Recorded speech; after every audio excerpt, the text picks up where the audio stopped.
Galimera, Galimera, Galimera. Good morning, good morning, good morning. Can you believe it's Friday? What a beautiful day we have today. Yesterday, I've got to be honest, the weather just went from bad to worse. We had quite a lot of torrential rain throughout the day, especially up here in Macardo. I'd gone into town yesterday just to check on the fund for the little boy that got ran over. And to be honest, the weather in town was just drizzly, but up here it was worse.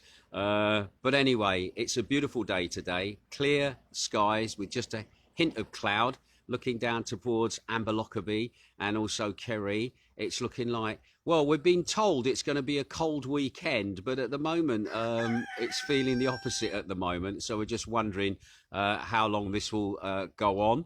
Amanda Gregory's tuning in at the moment, so I'm looking forward to your weather forecast for the weekend there, Amanda.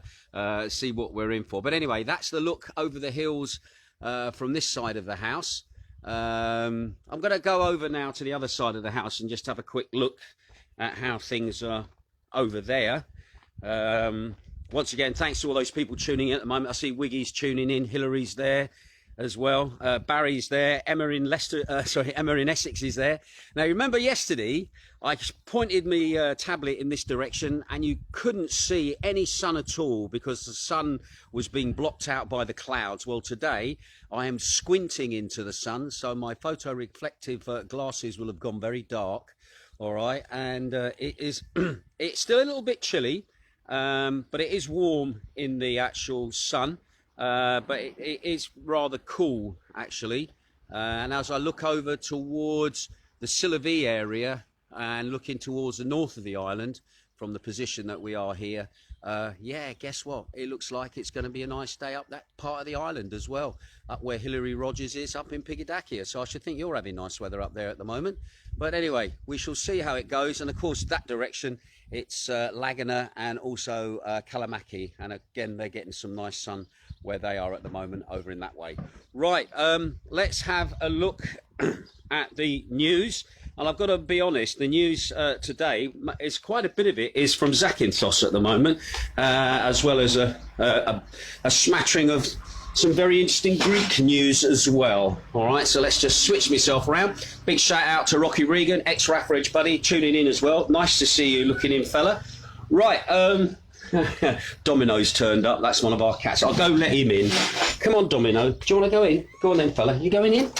I'm talking to the people there. There you go. He's there. Right, that's all the cats sorted. Oh, mad in our house in the mornings, as you can see. Right, right. Let's look at the news then. 17th of February. 2021, sorry, 12th of February 2021. I'm jumping a week ahead there. And obviously it's a Friday. Right, it's day 98 by my reckoning of the lockdown. I'll probably get confirmation from Hillary on that. But COVID infections in the last 24 hours. And the good news is they're actually down. Yep, they're down a bit, down from 1,496 on my previous report to 1,327 new infections recorded yesterday, bringing the grand total of 168,872, of which 52% are male. Anyway, 8 cases were identified, checks into the country. That is also down from 9 on yesterday. And according to the national statistics at the moment, there's been 3 new cases on Corfu. There's been 3 new cases in Kefalonia of corona. And according to the national statistics, we've had 2. However, in reality, on the ground, we've actually had 3. And yesterday, we had an 11-year-old student from the 4th primary school who was diagnosed yesterday morning. Not sure whether it's a male or female student. It doesn't say in the local press reports. But anyway, the 11-year-old had gone to the hospital suffering from symptoms. Was tested positive and obviously is then sent home to home quarantine for 14 days.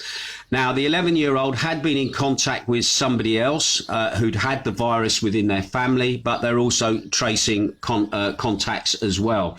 Now, after that student from the 4th grade was checked, a 70-year-old woman then came forward again. Later in the day, she also tested positive with coronavirus, and as far as we understand, she's been sent home for home quarantine, and all her contacts are being traced as well. And then this morning, I just just got word in that a third positive case on Zakynthos took place yesterday night, quite late. A 69-year-old woman who went to the hospital suffering mild symptoms. She tested positive, and she is somebody who had been in contact with somebody else who had come from the same family. So just a little thought for the Greeks that are not playing the game. Coronavirus does mix between families, all right? Just because you're meeting your family member, it doesn't mean that somehow the coronavirus will not infect you. It infects everybody. You're more likely to catch it from a family member than you are to catch it from a stranger in the street. So just bear that in mind when you decide that you want to go out at night and break the curfew, because there are people doing that, and I've had reports of that going on, all right? So anyway, at the moment then, I think I updated this morning. I put the extra number in. I think I did. But at the moment, Zakynthos has had 75 positive cases since the beginning of the year. And this month alone, in February, we've actually had 39 cases, positive cases of coronavirus here on the island. Now, one thing I will point out is that all of those numbers, they are positive cases. They are not people testing positive and it's being a false positive, but for some reason that seems to have been going down on the scores. These are people who've got the symptoms and have gone for treatment and are self-isolating, and their contacts are being traced. So just to clarify and clear that up, all right, for you watching in. Now, at the moment, deaths unfortunately here in Greece at the moment are up. They're actually up from 17, the other report, to today, 22 new deaths. That means the total amount of deaths we've had in the country since the pandemic started has been 6,056. The average age of those people that are passing away is 79 years of age, and 95% of those people had underlying health problems or were over the age of 70. And just to put that in context, all right, in 2019, the average death rate in Greece a day was 329 people passing from cancer, road accidents, suicide, whatever. That was the daily death rate in 2019. Before coronavirus ever raised its head, it was about 329 deaths a day. So again, 22 on top of that isn't a great number in the overall realm of things. Right, now critical cases at the moment in the ICUs. At the moment, yesterday I reported that we had 284 critical cases. Now we're down to 281 critical cases. 203 of those are male, 78 of those are female. Those people in critical care, their average age is 68 years of age. 86% of them have underlying health issues or are over the age of 70. All right, so those are the stats for today. Now, looking at the news in general, I was checking the news this morning. Now, there's going to be another meeting of the Greek government's health experts to be held today, and they're going to discuss the situation in a number of regions, which includes Thessaloniki, Attica, Eva and Rhythmos on Crete, as to whether strict lockdowns should be imposed on regions to stem the surge in cases. Now, what is sort of kind of making me think is this: when we look at our overall infection rate being the amount that it is, yes, Attica's got the highest at the moment of 650, 129 in Thessaloniki, 94 in Achaia. It does beg the question, are you letting things settle at the moment, or are you just kind of jumping in and kind of not giving time, shall we say, to see how things stabilise? It seems to be a lot of knee-jerk reactions. Shut this down, shut that down, close this school down, close that school down, and not give time for things to actually settle. Now, when you look at the another few things is that when you look at these cases, when you say confirmed cases, knowing here on Zakynthos being on the ground, I know a confirmed case to a false positive. When we're looking at the area of Athens and Thessaloniki, these big cities, how many of these are proper confirmed cases, and how many of these people are actually putting pressure on the health system in that area. This is the mantra that's being closed. It's being shouted at that, oh, we got 650 people that got an infection in Attica. If they all turn up at the hospital at the same time, the hospitals are going to be overwhelmed. However, how many of those are properly confirmed cases, and how many of those are not a false positive that just goes on the books because that's the way the system works, all right? And also, when you look at the number of deaths and the number of people in the ICUs, you also ask yourself, well, where are all these people dying? We've had 22 deaths, but when we look at the number of people in the ICUs, the ICU numbers don't actually drop a great deal down. We've had a drop of 3 in the ICUs. So are people dying in the ICUs? Are people dying from this disease at home? Or are people dying in a separate ward that doesn't get counted with the ICU stats? Because in my opinion, if you're in an ICU and you're in a COVID clinic, whether you're being incubated, which is a special bed that is used for that, or whether you're in a normal bed in another part of the coronavirus clinic, are you passing away in there? And this is something, again, that I'm not sure anybody is really asking these questions about. How are all these stats being put together, and are they being selective in what they're choosing? Definitely the most selective one is this 650 cases here, 129 there. How many of them are confirmed cases where people have gone to the hospital, been seen, been tested, either sent back home or been asked to stay in the hospital for observation? But that's just a thought that I just, people I think should be asking questions about that just for clarity, because it also works in the same way anywhere else you are in the world, whether you're in England. Are those questions being asked there? We're all busy counting positive testing, but are we actually checking to make sure that it is properly you've got it, or whether, again, the tests have been faulty? And I think the faulty positives do still kind of take precedence. Anyway, coming back to Zakynthos, some really scary news about what's going on here. We all think Zakynthos is a nice little friendly island. There's no problems. But at the moment, the local press has been reporting difficult times for residents, especially in the villages of Alicanaz and Geriko, who say every night now they've been terrorised. Yeah, every night, mainly from 8 o'clock at night till about 9:30.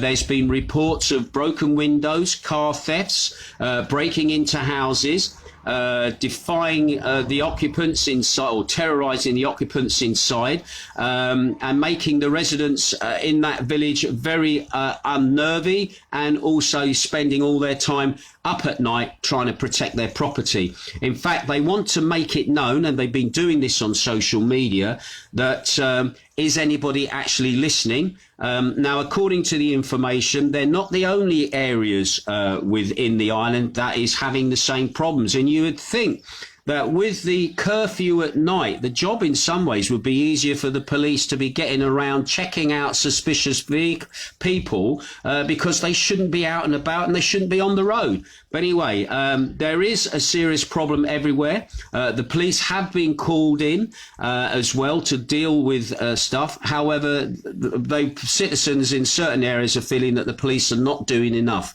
to basically keep an eye on what's going on as soon as it turns to nightfall. And quite interestingly as well, for those people who don't know the island, we have 2 police stations. We have one police station in Zante town, and we have another police station up at Katastari. And most of these incidents that they're talking about at the moment, that's been reported in the local press, seem to be taking place at the top end of the island, in what I would say would be Katastari's area of responsibility. But we shall wait and see if anything else comes to light over this, or if you've been a victim of this. I know we've had a few burglaries just before Christmas in those areas, and to be honest, we've got to be honest here.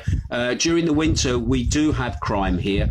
We're not living in a complete paradise like everybody might have stars in their eyes thinking.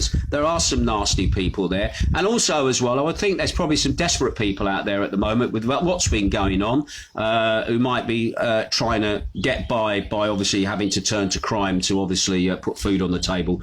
But I'm not condoning that, all right? But yeah, there is things that do happen here. Anyway, the interesting thing is, though, however, the police do seem to be putting all their efforts into the intensive checks here on the island for people breaking the COVID restrictions. Just on Wednesday, 8 people in Zakynthos were fined €300 for breaking travel restrictions. However, no one has been stopped or fined yet for not wearing a mask, which is good. However, when you start looking at the other Ionian islands, 23 people in Corfu have been done for breaking restrictions.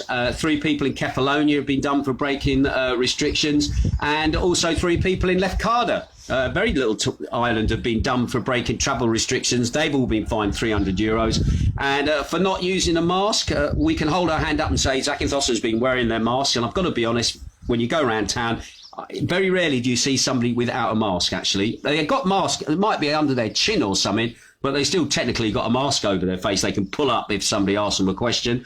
Anyway, there were 7 violations in Corfu, there were 2 in Kefalonia, nothing in Lefkada, but anyway, they were all fined €300 as well for breaking those rules as well. Now, more local news for you. If things are hotting up at the moment at the municipality, I'm afraid the mayor is finding himself back in court again. It never rains but pours for that bloke. I do feel sorry for him at times. Anyway, it's quite interesting that one of the municipal councillors, Mr. Arminis, announced that he's filed a lawsuit against the mayor of Zakynthos in an announcement, and this is in his words what he describes, all right? This is not me, this is him talking now. The mayor of Zakynthos, he says, Mr. Arrogance, has been living on another planet and being an absentee in the great pandemic battle of Zakynthos against the invisible, all right? From February 2020 until today, with an unknown future, we live the unprecedented tragic situation of the coronavirus. The shadow of death, illness, fear and insecurity and financial misery are our daily lives.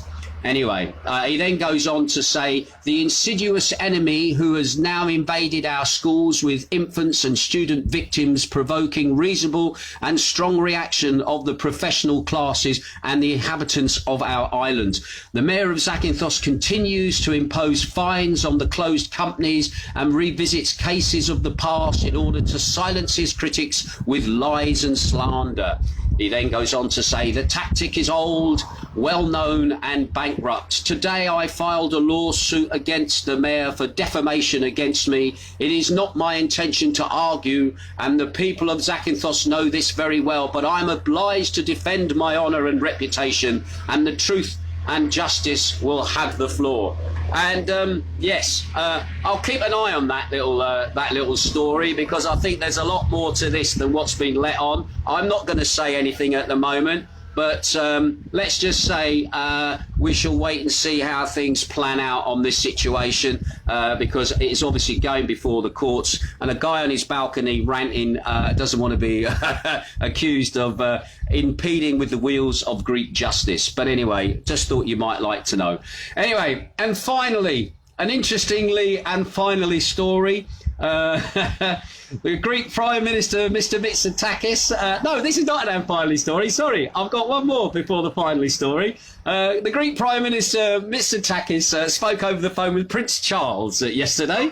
Yes, the Greek Premier called the Prince of Wales to invite him to the event planned for the 25th of March. That's the bicentennial parade that Mitsotakis wants his parade. I know the French are coming. They already say they want to join in. They want to send their Air Force and do a display. I don't think we'll be sending the Red Arrows somehow. I don't think that's on the cards. But anyway, despite everything that's going on, Mitsotakis wants his 200-year parade. Putin already said he's not coming to the parade, which is interesting that he even got an invite in the first place, because he's just sold missiles to Turkey, and Turkey are not backing down on the missile sale. They're sticking with, because they're probably doing it cheaper with Russia, and they're probably getting more bang for their lira.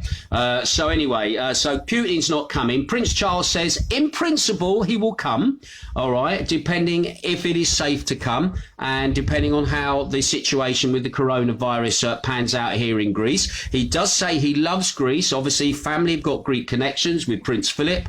Yes, it's a maybe at the moment for Prince Charles coming over. And I had to laugh because, as you know, at the moment, Britain, since yesterday, has imposed this quarantine at the Travel Lodge, which is costing you, I think, 1,500, 1,600 quid. And questions have been raised. Do celebrities like, say, Madonna or Sir Elton John or even Ed Sheeran? Well, Ed Sheeran would probably do it. I could see Ed Sheeran flying into Heathrow from somewhere, being told he's got a quarantine for 14 days in a travel lodge somewhere on the outskirts of Heathrow Airport, on security, with somebody walking you in and out. I think he would probably do it. I could see Ed Sheeran doing it. However, is Elton John going to do it? Is Madonna going to do it? Is any big celebrity, film star or whatever going to do it when they're promoting their latest film to be released online? Are they going to just stick with the Zoom conference because you don't want to spend 14 days in a travel lodge on the outskirts of Heathrow Airport? That is a question that's got to be asked. And could you see Prince Charles flying in and being taken to a travel lodge somewhere outside Heathrow Airport for 14 days and then having to pay for it? That would be interesting. So again, Boris, we need to iron it out a little bit as to what you're actually wanting, because I've got a feeling, I think Prince Charles will probably kind of enjoy it. I could see him and Camilla there at getting the checking for the towels and checking everything. So anyway, that's a thought for you. Anyway, final story, and my own finally story, again with a bit of humorous attitude, with a bit of irony thrown in as well. The Greek Prime Minister has made the Spectator. Jane is a great reader of the Spectator. I also have a browse of it as well because we are signed up to it. It's a great place to get independent news and also great comment about what's been going on, especially with the coronavirus at the moment. Anyway, a guy in there has said the Greek Prime Minister, he's obviously made the Spectator, and I do like where he's coming from. He says, to break your own lockdown rules once could be seen as a mistake, okay? But to do it twice might suggest a hint of arrogance. Well, I think we've got something there.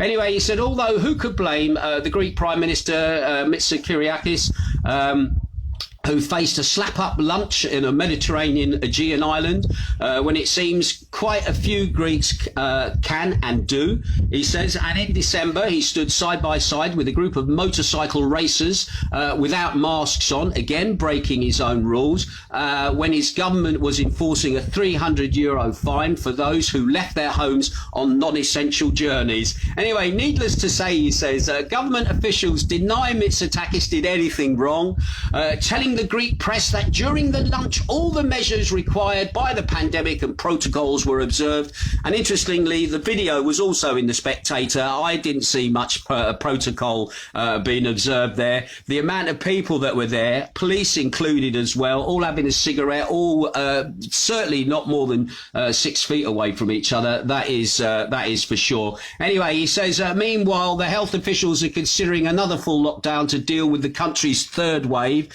I think we've had a third wave somehow, and we're probably going into the fourth wave. But anyway, that's by the by. Anyway, perhaps that's why the PM brought in the new 6 p.m. curfew later that day. Nothing like grabbing a bite of moussaka before locking down your own citizens. Huh. So I had to laugh. I did like that comment in the Spectator. You can read it. It's in there. And I'm trying to remember the name of the journalist. I think it's called Bear Spear is the journalist who wrote that. But anyway, I've got to be honest. I do like that. Right, I'm having a look now. There's a lot of familiar faces in the chat room at the moment, chatting away. Alfie Ling, lovely to see you here. Rafferedge Buddy. Emma Marku, nice to see you as well. Claire Coleman, nice to see you as well. Barry Leatherhead, the birthday boy, back in again. Nice to see you, buddy. Peter Atkins. Oh, Peter Atkins, Kefalonia, if I remember rightly. How you doing, fella? Nice to have you. He says, morning, Ginge. Anyway, Barry says, good morning as well. Amanda Greggy is watching. I'm hoping she's got a weather forecast for me today. Heather Nash in Birmingham is watching as well. You're up early this morning, Heather. You're normally still in bed at this time, but it's nice to see you.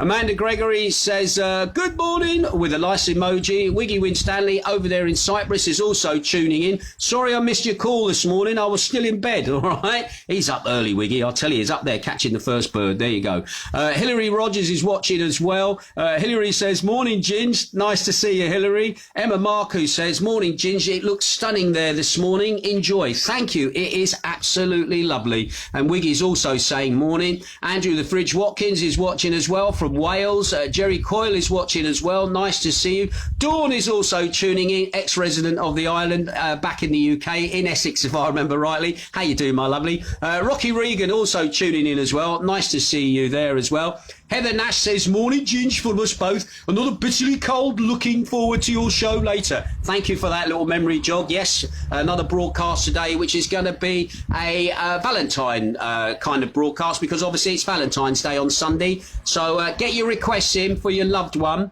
Messages as well, and I will pass those on my live show this afternoon, 3 o'clock your time, 5 o'clock my time. And don't forget, I'm also on Beats Radio on a recorded show with dance anthems on a Friday night, beatsco.co.uk, beatsradio.co.uk. All right, broadcasting 2 hours of some banging tunes. The last show did really well in the chart. On Mixcloud, in the dance, trance, and also pop chart as well. So anyway, tune into that. I will be hovering in the chat room, all right? So I can take any requests or anything from there for a future show, all right? Anyway, Amanda says, sunshine today with some cloud, temperatures to drop at the weekend. We'll feel cooler and enjoy. Thank you for that. I like a nice, concise weather forecast. There you go. Anyway, Colin Finlinson is tuning in. There's a new name. I don't recognise that name, but anyway, nice to have you with us, Colin. Karen Bush, bless you, Karen. Lovely to see you here as well, my darling. Billy Hester is also looking in as well. Nice to have you check in as well. Steve Hinklin is also saying, Gallimera from Stoke-on-Trent. How is it up there, Steve? Also, Christine Colwell from Leighton Buzzards is also tuning in as well. I hope things are all right in the pharmacy, because I know you've been really busy where you are at the moment with everything that's going on. So I'll give you a wave back as well. Andy Spencer is watching as well. Steve Hinklin, I've already said hello to. Jerry Coyle is a morning, warmer here, Berry Hill, Mansfield. It's only -2, shorts and T-shirt weather.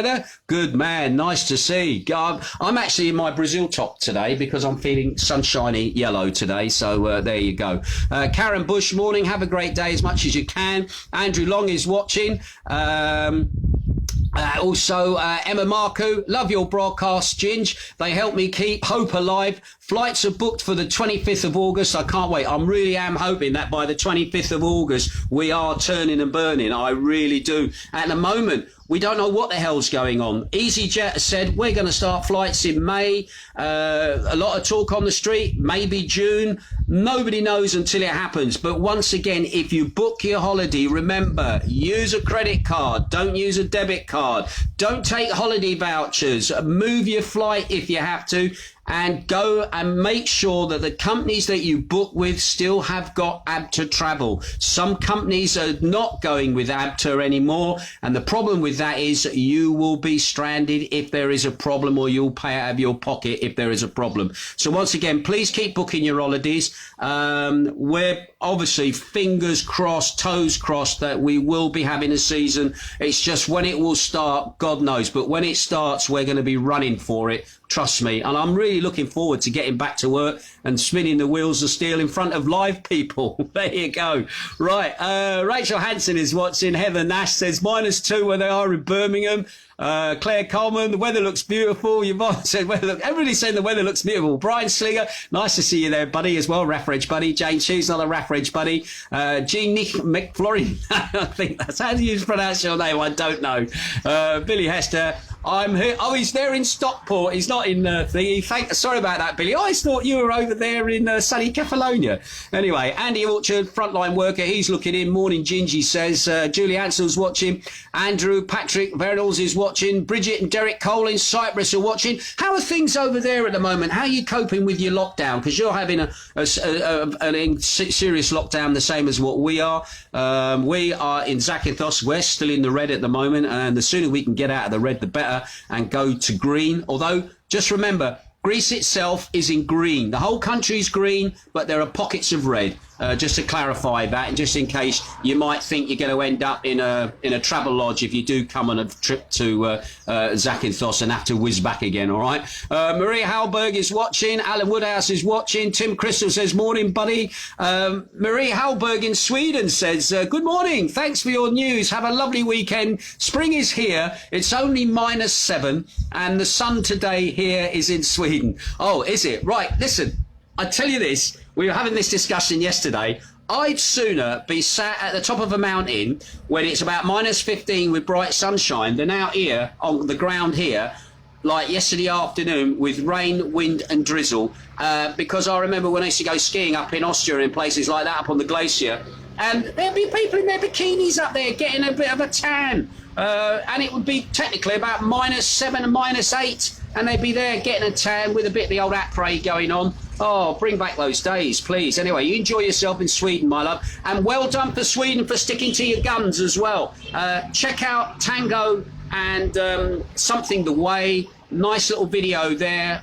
I think it's still on YouTube at the moment. I'm surprised it's not been ripped down. But check it out about how Sweden handled the coronavirus. And I still think Sweden took the right approach no matter what anybody says. When you look at the stats, you look at the data, Sweden took the right approach, and now their economy is not as shredded as a lot of other people. They lost a few people. They hold their hand up for that. But in the realm of things, I think Sweden, you did the right thing. Anyway, Mark Barden is looking in as well, ex-RAF Reg buddy, an ex-officer, a friend of mine. Nice to see you tuning in, checking up on one of your old boys. Anthony Westlake is tuning in as well. Rachel Hanson sending me kisses. Larry Smith is watching. Alan Gregory is watching. Sean Webb is watching. And also Lyndon over there in Wales is watching as well. I know Lyndon can't wait to get back. Right. That's it from me. I'm burbled on long enough. Thank you once again for all the support. Once again, thank you for people dropping me stuff as well. Larry Smith is now saying, morning from a balmy Bristol. Dave Matthews is watching. Dave Matthews says, morning. I've got to go. Listen, thanks for tuning in. Don't forget, this afternoon, do my live broadcast from here, Zakynthos, 3 o'clock UK time, which is 5 o'clock Greek time. Come in, watch the video, hear the music. On Facebook, it goes up initially. Also going out on Mixcloud, where you can see and hear the music. Also on Twitch as well, where you can see and hear the music. And come and request, come and say hello. And a lot of fun show. Really do enjoy it. And if you've got any requests, any dedications, just pop them below. And don't forget, it's all going to be about love this afternoon or this evening. All about love. It's Valentine's Day on Sunday, so don't forget, and make sure you got a card, all right, because otherwise, lads, you'll get nothing but ribbon, all right? And even if you got to make one with glitter and paper, it shows you've made an effort, and that will be greatly appreciated. And don't buy any underwear, because it never fits, and whatever you buy is not what they want, all right? So just a little tip for you. Anyway, that's it from me. I will see you again soon. Big shout out to Ashley Duncan, and you take care and have a great day. Ta-ra.